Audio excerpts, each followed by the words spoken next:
Welcome to the latest update program. The topic of discussion is Climate Transparency Report 2022. Recently, the Climate Transparency Report 2022 has been released. The report assesses the performance of the G20 in a comparative stocktake of climate action. It provides a concise overview of the key facts and figures on the state of climate action in the G20 countries. The analysis covers adaptation, mitigation, and finance with 20 detailed country profiles of all G20 members and a summary of key findings. The 8th edition of the Climate Transparency Report highlights the link between the climate and energy crisis. Key findings of the report are: between 2020 and 2021, total energy-related CO2 emissions in the G20 increased by 5.9%, after a reduction of 4.9% between 2019 and 2020. The largest reduction of emissions during the COVID-19 pandemic in 2020 was in the transport sector, China by 12% in 2021, Turkey by 12% in 2021.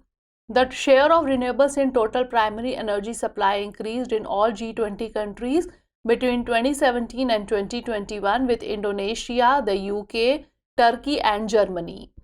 In 2021, rising temperatures have already brought income losses in the services, manufacturing, agriculture and construction sectors.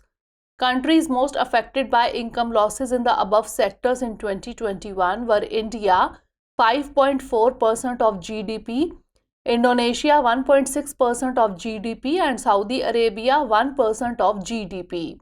The coverage in the G20 remains highly insufficient except in a few countries. Fossil fuel subsidies rose to $190 billion in 2021, that is around $40 billion more than in 2020. The countries with the highest subsidies were China, Indonesia and the UK. Report in the context of India. India suffered an income loss of $159 billion due to extreme heat in 2021. Labor productivity in India is projected to decline by 5% from the 1986 to 2006 reference period if global temperatures increase by 1.5 degrees Celsius. The annual expected damage from tropical cyclones and river flooding at 3 degrees Celsius is 4.6 to 5.1 times that from 1.5 degrees Celsius. And snowfall in India is expected to decrease under the 1.5 degrees Celsius scenario by 13% when compared with the reference period's snowfall levels.